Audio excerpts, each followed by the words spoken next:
सईद खान मनहेज साहब, साजिद मेहदी शाह साहब, चौधरी फकीर मोहम्मद साहब, साकिब खुर्शीद साहब, नईम खान बाबा साहब, यूसुफ कसेलिया साहब, इरफान दौलताना, खालिद डोगर साहब, आसिफ सईद मनहेज साहब, बिलाल अकबर भट्टी साहब, मियां माजिद नवाज साहब, इमरान दौलताना साहब, आरिफ खुर्शीद साहब और राशिद लंगड़ियाल साहब, शाहजेब बाबा साहब। और इसके अलावा अगर कोई रह गया है तो मैं माफी चाहती हूँ।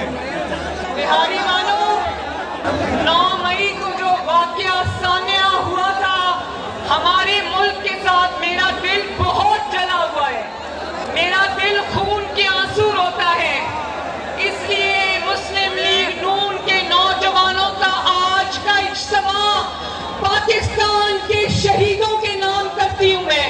मुस्लिम लीग नून के नौजवानों का ये इज्तिमा इस मिट्टी के शहीदों और गाजियों के नाम करती हूँ मैं, माओ के आंसुओं के नाम करती हूँ, जिन्होंने अपने जिगर गोशों की मुल्क की खातिर कुर्बानी दी। उन वालिदैन की सिसकियों के नाम करती हूँ जिन्होंने अपने जवान बेटे इस धरती पर, इस मिट्टी पर कुर्बान किए। उन यतीम बच्चों के नाम करती हूँ जिनके बाप इस मुल्क की हिफाजत करते करते अपनी जान से हाथ धो बैठे। उन बेवाओं के नाम करती हूँ जिन्होंने अपने सुहाग इस मिट्टी की खातिर कुर्बान कर दिए। मुझे नहीं पता था नौजवान इतनी बड़ी तादाद में मुस्लिम लीग नून के नौजवान बिहाड़ी में मौजूद हैं।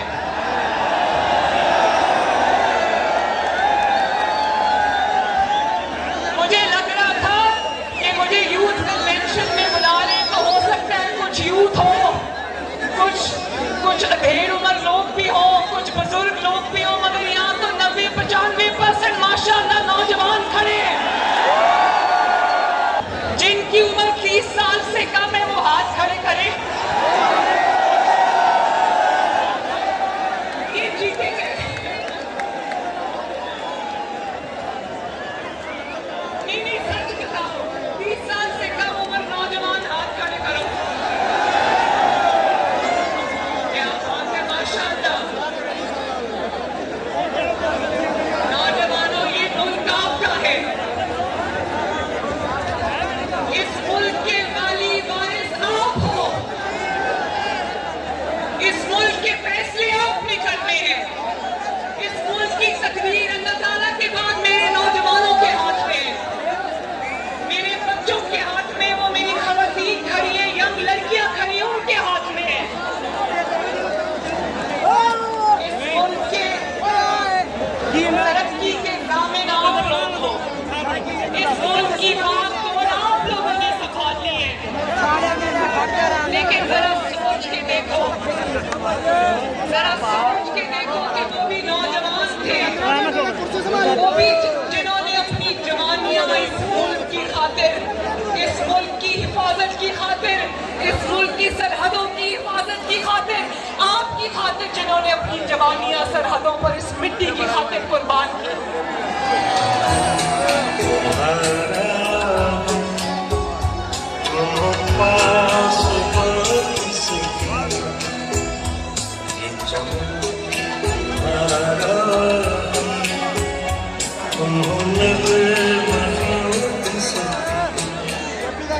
मैं जब शहीदों के बारे में बात करती हूँ मैं जज्बाती हो जाती हूँ। सोचो क्या जज्बा होगा कि अपनी जान कुर्बान की और वतन पर आंच नहीं आने दी। शहीद सिर्फ फौज के नहीं होते,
पाकिस्तान का दुश्मन ना कर सके, जो दहशतगर्द ना कर सके, वो इमरान खान ने करके दिखाया। ये जिस तरह तखरीबकार और दहशतगर्दारों में बैठकर कागजों पे नक्शे बनाकर टारगेट की निशानदेही करते और उसके लिए खुद को हमलावर तैयार करते हैं, ये टारगेट्स उसी तरह प्लान किए गए थे, ये अटैक्स, ये हमले उसी तरह प्लान किए गए थे। वरना ये अचानक हो गया कि उधर इमरान खान गिरफ्तार हुआ, उधर लोगों ने सीधा जत्थों ने जाकर, बलवाइयों ने जाकर, इसके तकरीबकारों ने जाकर कोर कमांडर हाउस पर हमला किया। भाई कोर कमांडर हाउस के बिल्कुल सामने मॉल ऑफ लाहौर भी आता है, वहां का तो शीशा तक नहीं टूटा। रास्ते में कई हुकूमती सरकारी बिल्डिंग्स आती है, वहां कोई नहीं गया। वहां पर कई शॉपिंग सेंटर्स आते हैं, मॉल्स आते हैं, बेकरीज आती है, वहां कोई नहीं गया। सीधा फौज की CST पर जाकर हमले किए, कोर कमांडर हाउस पे जाके हमले किए। और देखो पूरे टारगेट सेट किए हुए थे, एक एक टारगेट सेट किया हुआ था। और मास्टरमाइंड इमरान खान ने बताया था कि जब मैं मुझे गिरफ्तार करें, तुमने इधर जाना है, तुमने उधर जाना है। हर जत्थे का एक सरबराह भी था और इसकी अपनी जमात के लोग थे। कौम जवाब मांगती है, जब तुम कहते हो मुझे सबूत चाहिए तो कौम जवाब मांगती है। जब कोयटा से जत्था निकलता है तो सीधा छावनी का रुख क्यों करता है? जब लाहौर से जत्थे निकलते हैं तो सीधा कोर कमांडर हाउस का रुख क्यों करते हैं? जब मियांवाली में शरपसंद निकलते हैं, इमरान के शरपसंद, जब वो मियांवाली से निकलते हैं तो सीधा जाकर वो उन तैयारों को क्यों जलाते हैं, जो तैयारे पाकिस्तानी कौम का, आपका और मेरा फख्र थे, जिन्होंने जंगों में दुश्मन के तैयारे मार गिराए, ये उस तैयारे पे जाके हमला क्यों करते हैं? एक मिनट, ये उस तैयारे पे हमला क्यों नहीं करते जिसको इमरान खान ने अपनी वजारत उज़्मा में रक्शे की तरह चलाया? उस तैयारे पे जाके हमला क्यों नहीं करते? पेशावर में जत्था निकलता है तो सीधा IFC के हेडक्वार्टर्स में जाता है, किला वाला हज़ार में जाता है, कहीं और नहीं जाता। चीफ मिनिस्टर हाउस नहीं जाता, सीधा अपने अस्करी टारगेट के ऊपर जाता है। पिंडी में जब इमरान का जत्था निकलता है तो लाल हवेली नहीं जाता, सीधा GHQ जनरल हेडक्वार्टर्स जाता है, पाकिस्तान आर्मी के ऊपर हमला करने जाता है। भाई पिंडी में लाल हवेली भी है, वहां क्यों नहीं गए तुम्हारे बलवाई? सीधा GHQ क्यों गए? सीधा ISI की इंस्टॉलेशंस पे तंजीमात पर क्यों गए?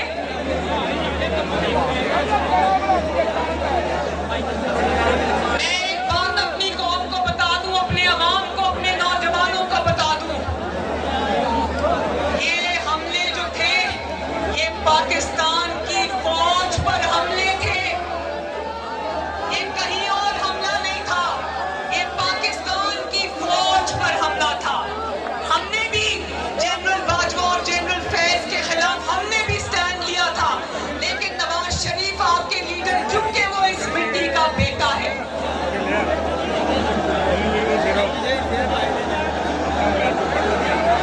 नवाज शरीफ इस मिट्टी का बेटा है।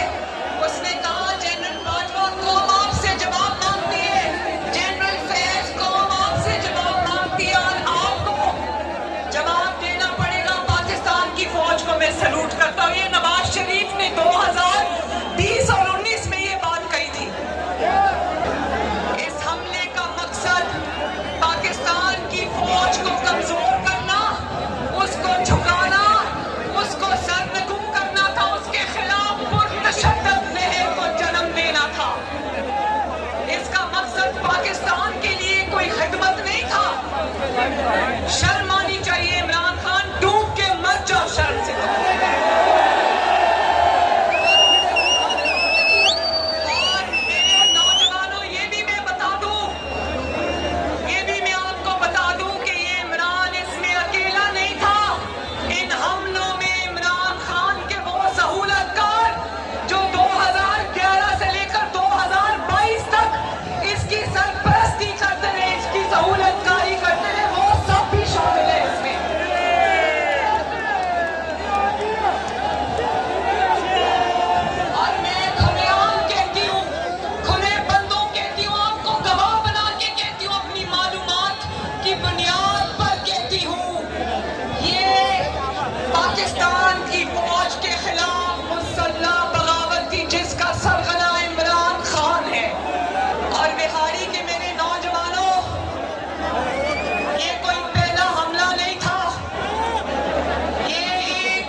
सोची समझी साजिश थी जिसका आगाज हुआ था जब आज के सिपा सालार जनरल आसिम मुनीर को इसने DGISI के ओहदे से अपनी करप्शन की निशानदेही करने पर हटाया था और उसकी जगह ये जिसको अपने हाथ और आंखें और कान कहता था जनरल फैज, ये उसको लेकर आया था उसकी जगह पर।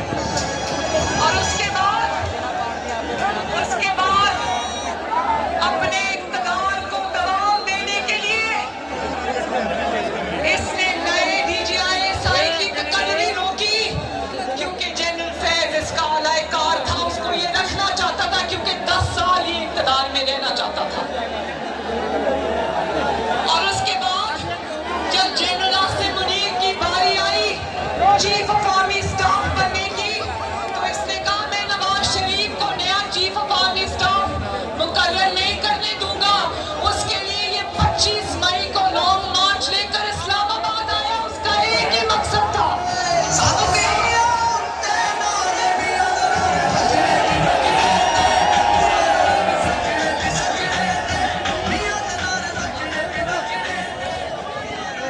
जो 25 को ये लॉन्ग मार्च इस्लामाबाद में लेकर आया, उसका मकसद सियासत नहीं था, उसका मकसद इलेक्शन नहीं था, उसका मकसद जनरल आसिम मुनीर को चीफ ऑफ आर्मी स्टाफ से बनने से रोकना।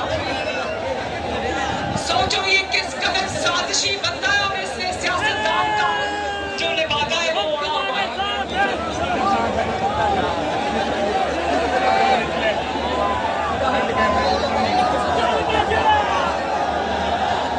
इसने सोचा तकब्बर और रऊनत देखो, कभी कहता था नवाज शरीफ के कमरे का AC उतरवा दूंगा, नवाज शरीफ का खाना बंद कर दूंगा, नवाज शरीफ को छोड़ूंगा नहीं। आज अल्लाह ताला की कुदरत देखो, आज बेबसी की और इबरत की तस्वीर बना बैठा है पूरी दुनिया के लिए। याद है ना नवाज शरीफ ने आसमान की तरफ देखकर क्या कहा था? क्या कहा था? जब इसने जुल्म के इंतकाम के पहाड़ तोड़े नवाज शरीफ पर, तो नवाज शरीफ ने उंगली उठाकर आसमान की तरफ देखकर कहा था मैं अपना मामला अल्लाह रब्बुल इज्जत पे छोड़ता हूँ।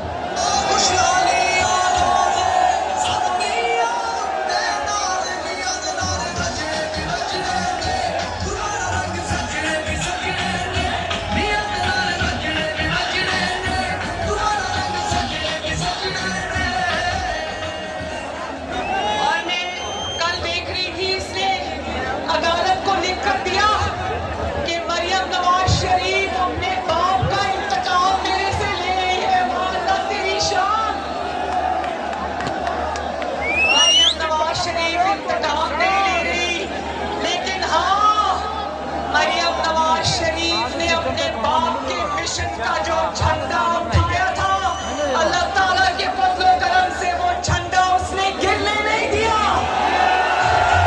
मरियम नवाज शरीफ ने अपने बाप का साथ दिया अल्हम्दुलिल्लाह, और हर बेटी का सर वहां से बुलंद किया, क्योंकि मरियम नवाज शरीफ जानती थी कि मेरा बाप हक पर है। मरियम नवाज शरीफ अपने बाप अपनी बेटी तो थी बाप की, लेकिन पहले मरियम नवाज शरीफ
ताल्लुक रखते हैं। जब आसमान का निजाम हरकत में आ रहा हो तो इंसानों को क्या जरूरत है इंतकाम लेने की। इसने अपने उसी ज़ोम और तकब्बर में सोचा कि नेशनल असेंबली तोड़ दूंगा, बाजी पलट जाएगी, पंजाब असेंबली तोड़ दूंगा, बाजी पलट जाएगी, केपीके की असेंबली तोड़ दूंगा, बाजी पलट जाएगी, लॉन्ग मार्च लेके आके मुल्क को जाम कर दूंगा, बाजी पलट जाएगी। उसी ज़ोम और तकब्बर में उसने सोचा कि पाकिस्तान की फौज पर हमला करूंगा, बाजी पलट जाएगी। लेकिन जो टक्कर के लोग जो दिन रात ये कहते थे कि जिहाद करने जा रहे हैं, जो ये कहते थे हकीकी आजादी लेने जा रहे हैं, जो कौम को लेके कहते थे कि तेरा बाप भी देगा आजादी, आज वो मैं कहती हूँ कि इस तरह दौड़े लगा रहे हैं कि ना सिर्फ पुलिस के चुंगल से निकल गए बल्कि फवाद चौधरी जो है वो तहरीके इंसाफ से ही निकल गया।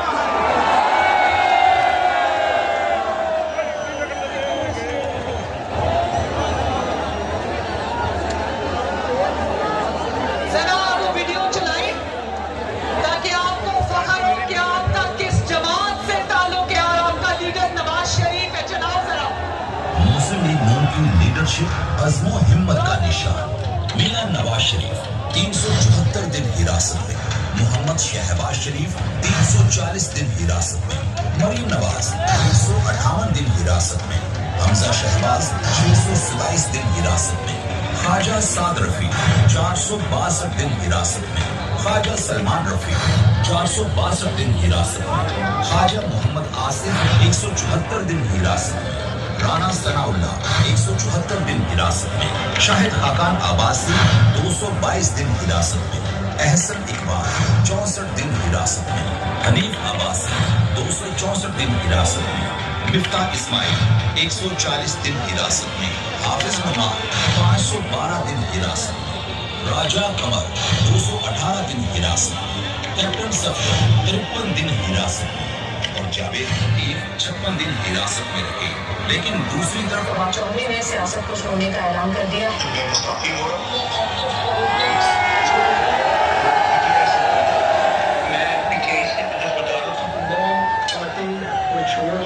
मैं तो की खैराबाद करता मेरा कोई ना कंधा रहा है ना वापस रहा है। फैसला किया कि हम पाकिस्तान तहरीक इंसाफ को खैराबाद कहते हैं, पाकिस्तान तहरीक इंसाफ को खैराबाद कहते हैं। इससे वाज़ेह हुआ कि सियासी कारकुन जेल से नहीं डरता, सिर्फ दहशतगर्द जेल जाने से डरता है। सियासतदान जेल जाने से नहीं डरता, सिर्फ चोर और डाकू जेल जाने से डरता है। ये वीडियो देखकर अल्लाह का शुक्र अदा किया, अपनी लीडरशिप पे फख्र हुआ। क्या शेर के बच्चे हैं ये, क्या शेर का बच्चा है नवाज शरीफ। और कहता है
ने छुपा इसकी जमात इसका साथ छोड़ गई। इसका साथ इसकी जमात भी नहीं दे सकती। तो हमारे दो पाकिस्तानियों आपकी जान इस फितने और दहशत से छोड़ गई।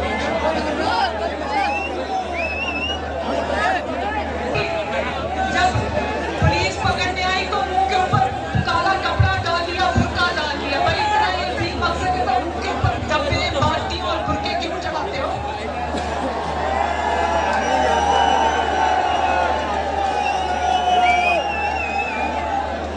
और कहती है जब उसको पकड़ने के लिए आए तो कहती है मैं तो दूसरे मुल्क की शहरी हूँ, मैं तो बरतानिया की शहरी हूँ, मैं अपनी एम्बेसी से बात कर रही हूँ।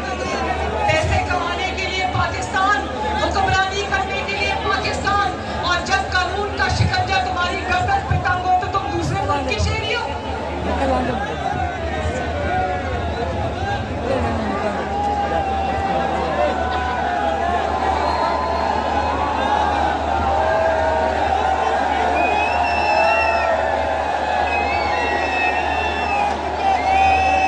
और कहता है अदालत में लिख के देता है कि नवाज शरीफ और मरियम नवाज मेरे और फौज के दरमियान गलत फहमियां पैदा करे। वाह निशान, क्या मरियम नवाज शरीफ और नवाज शरीफ ने तो तुम्हारा दिमाग हैक कर लिया या तुम्हारा मुंह हैक कर लिया?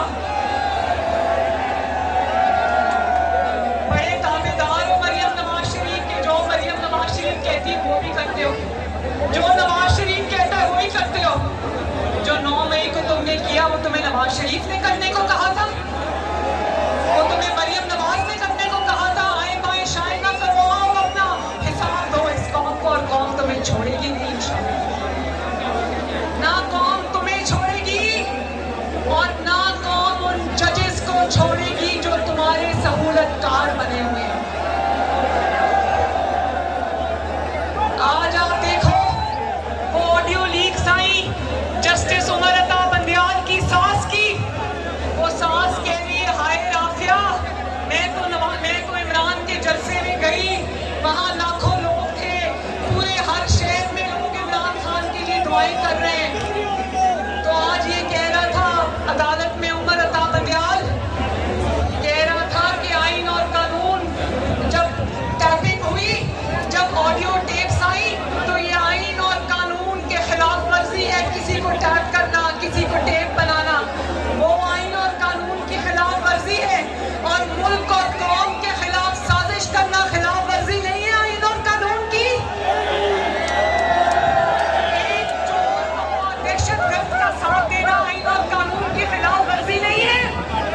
क्या ये आईन और कानून की खिलाफ वर्जी नहीं है जब 60 अरब का डाका डालकर आपके टैक्स पेयर का पैसा खा कर ये जब जाता है सुप्रीम कोर्ट में अपनी रिहाई के लिए, तो उमर अता बंदियाल साहब कहते हैं आइए आइए आपसे मिलकर बहुत खुशी हुई।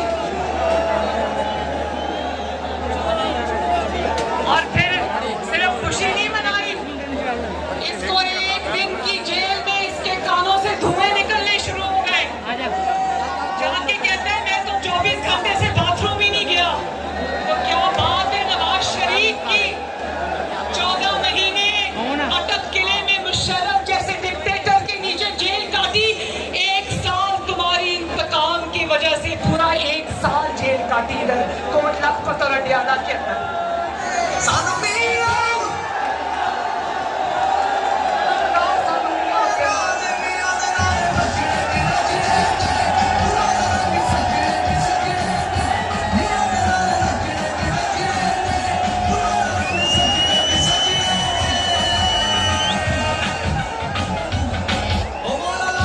इससे मुझे याद आता है कि नवाज शरीफ को मिटाने वालों को अल्लाह ताला ने मिटा दिया। नवाज शरीफ कल भी था, नवाज शरीफ आज भी है, और नवाज शरीफ कल भी रहेगा इंशाअल्लाह ताला। कई फितने आए और चले गए। उमर अता बंदियाल साहब, मैं आपको एक मैसेज देना चाहती हूँ बिहारी की आवाम की तरफ से, पाकिस्तान के नौजवान की तरफ से जो मुल्क में रूल ऑफ लॉ देखना चाहते हैं। ये नहीं हो सकता कि मुकदमा भी आपके खिलाफ हो और बेंच में भी आप बैठे हो, ये नहीं हो सकता। मुकदमा 7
तुमने पाकिस्तान का हाल किया था, तो फिर अवाम के हाथ में भी वो माचिस और तीली होगी और लोग तुम्हें छोड़ेंगे नहीं। इंशाअल्लाह ये खन्नास अपने दिमाग से निकाल दो कि तुम्हारी कोई टिकट लेने वाला भी होगा। तुम्हारी इंशाअल्लाह ताला योर गेम इज ओवर और इसमें फतेह होगा पाकिस्तान इंशाअल्लाह। बिहारी वालों, अल्लाह ताला आप सबका हामियों नासिर हो। अल्लाह ताला आपको अपने घरों में खुश और आबाद रखे। मेरे साथ मिलकर आज एक ही नारा लगेगा, पाकिस्तान। और बोलो शुहदा को सलाम, शुहदा को सलाम, गाजियों को सलाम। इस मिट्टी के लिए कुर्बानियां देने वाले फौजी जवानों को, पुलिस के जवानों को, लॉ एनफोर्समेंट एजेंसीज के हर जवान को पाकिस्तान का सलाम, पाकिस्तान जिंदाबाद।